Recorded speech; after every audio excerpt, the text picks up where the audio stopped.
இந்த தலைப்பினுடைய தன்மையே இன்னைக்கு எல்லாருடைய கவனமும் களத்துல என்ன நடந்திருக்கு. நம்ம ஒவ்வொரு லேயரா ஒவ்வொரு நாளும் பேசிட்டே இருக்கிறோம். இப்போ கூட்டணி கட்சிகள் நிற்கிறாங்க, கடுமையான 4 முனை போட்டி இருந்திருக்கு. இதுல யாருக்கு சேதாரம் இருக்கு, யாருக்கு ஆதாயம் இருக்கு, இதன் மூலம் யாரு பெனிஃபிட் அடைய போறாங்க, இந்த கேள்விதான் இருந்துட்டே இருக்கு. உங்க பார்வையில எப்படி பாக்குறீங்க இந்த 4 முனை போட்டியில என்ன நடந்திருக்கு, யாருக்கு லாபம் யாருக்கு நஷ்டம்? முதல்ல கடந்த 2021 சட்டமன்ற தேர்தலை விட 2024 நாடாளுமன்ற தேர்தலில் 28,35,377 வாக்குகள் குறைவாக பதிவாயிருந்தது. நான் ஏன் இந்த டேட்டாவோட தொடங்குறேன் அப்படின்னா, ரொம்ப முக்கியமான ஒரு இடம் இருக்கு சார். 2023 செப்டம்பர் 15ஆம் தேதி மகளிர் உரிமை தொகை திட்டம் தொடங்கப்பட்டது. 1,31,00,000 என்பது அந்த ஆட்சியினுடைய இறுதியில் உயர்த்தப்பட்ட எண்ணிக்கை. அதற்கு முன்பே 1,10,00,000 பெண்களுக்கு மகளிர் உரிமை தொகை வழங்கப்பட்டது. இப்ப கிட்டத்தட்ட வாக்கு சதவீதம் முந்தைய தேர்தல்களை போன்று கூடியிருக்கிறதுனால அரசினுடைய நலத்திட்டங்களால் கூடியது அப்படிங்கிற பார்வை பலரால் முன்வைக்கப்படுது. அவர் 2023 செப்டம்பர் 15 தொடங்கப்பட்ட ஒரு திட்டத்திற்கு உடனடி பலன் அப்படின்னா 2024 தேர்தலில் தான் வாக்கு சதவீதம் கூடியிருக்கணும். நான் நஷ்டக்கணக்கு அங்கிருந்து தொடங்குதுங்கிறதுக்கு நான் சுட்டிக்காட்ட விரும்புறேன். முதல்ல கிட்டத்தட்ட அரசினுடைய சாதனை திட்டங்கள் இதனால் வரை நம்ம லாப கணக்கில் பேசிட்டு இருக்கோம். பட் 2023 செப்டம்பர் 15 ஒரு திட்டம் தொடங்கப்படுது. 2021 தேர்தல் நமக்கே தெரியும், கொடூரமான கோவிட் காலகட்டம். அதனால பல பேர் வரல, வாக்களிக்கிறதுக்கு வரல, பல்வேறு வகையான நெருக்கடிகள் இருந்தது, சூழல்கள் மாறி மாறி இருந்தது, அதனால வரல. சோ அந்த தேர்தலை விட 28,35,377 பேர் 2024 தேர்தலையே குறைவாக வாக்குப்பதிவு செய்திருக்காங்க. இப்ப அந்த 24 தேர்தலோடு ஒப்பிடுகிற பொழுது 51,00,000 வாக்குகள் கூடுதலாக பதிவாயிருக்கு. சோ அந்த இடம் ஒரு ஆளுங்கட்சிக்கு ஒரு நெருக்கடியை கொடுக்கக்கூடிய இடம். நீங்க சுவாமிநாதன் ஒரு புரிதலுக்காக தான், ஒரு நட்ட கணக்கு ஆளுங்கட்சிக்கு இருக்கலாம். இப்ப 24ல அப்படி கூடல, 26ல தான் கூடி இருக்கு அப்படின்னா இத நலத்திட்ட பயனாளிகள் அவங்களுக்காக கூடி இருக்கு அப்படின்னு புரிஞ்சுக்காதீங்க அப்படின்னு சொல்றீங்க. சோ திமுக அணிக்கு ஒரு நட்ட கணக்கு இருக்குன்னு சொல்ல வரீங்களா? ஆமா, நிச்சயமாக இருக்கு சார். எல்லா கட்சிகளுக்கும் ஒரு நட்ட கணக்கு இருக்கு. நான் ஏன் இந்த ஓட்டு சதவீதத்தை குறிப்பிட்டேன்னா, 2023 செப்டம்பர் 15 ஒரு திட்டம் தொடங்கப்படுது. ஆனா 2024 தேர்தலிலே 28,00,000 ஓட்டு குறைவாக தான் பதிவாயிருக்கு.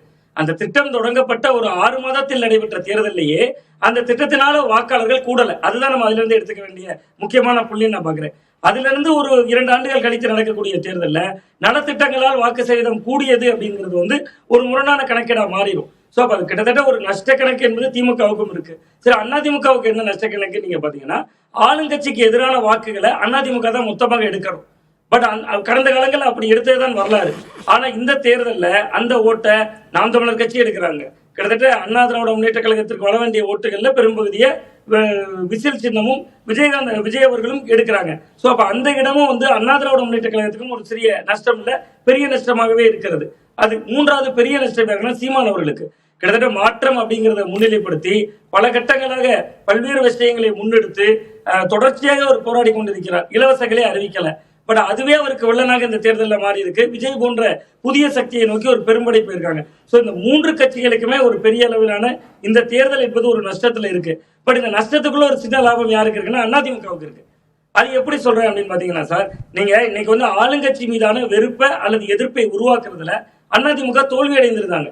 ஆனா விஜய் திடீரென்று களத்துக்கு வந்தார். 2024 தேர்தலுக்கு பின்புதான் விக்கிரவாண்டி மாநாட்டில் தான் தன்னோட அரசியல் எதிரி திமுக, கொள்கை எதிரி பாஜக அறிவித்தார்.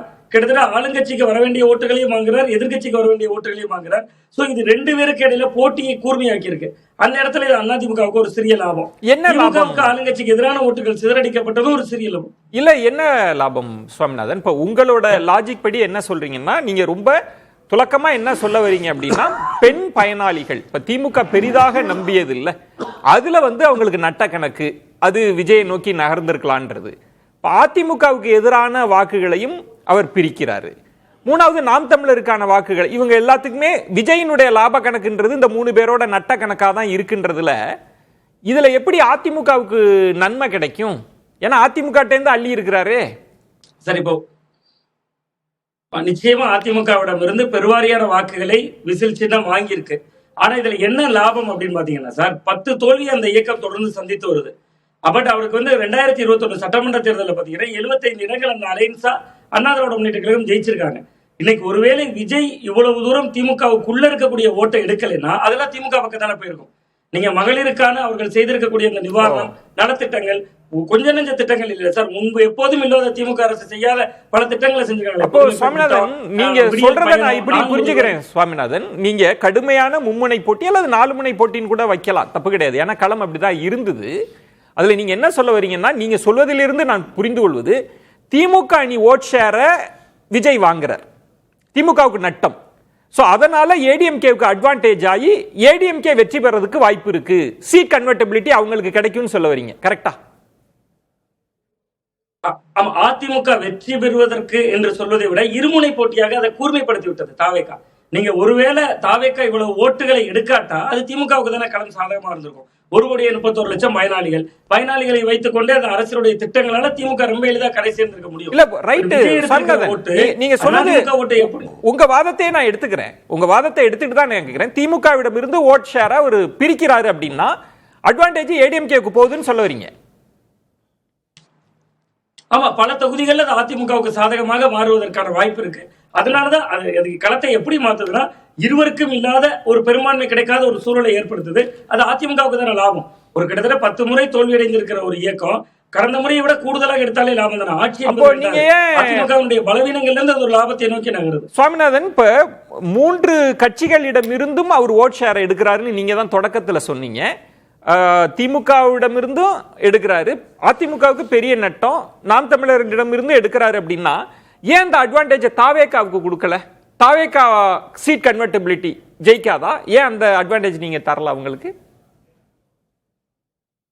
சார், அதாவது மிக முக்கியமா சார், உள்ளூர்ல விஜய் என்கிற ஒரு நபரை மட்டுமே வைத்து வாக்களித்திருக்கிறாரு, பல மக்கள் வாக்களித்திருக்கிறார்கள். பட் அதை தாண்டி வேட்பாளர்களுக்கான ஒரு வேல்யூ ஒன்று இருக்கு, அது ஒரு குறிப்பிட்ட அளவுல பிளே பண்ணும். அந்த திமுக அதிமுக 2 கட்சிகளுடைய வேட்பாளர்களுக்கும் அந்த கிரெடிட் இருக்கு.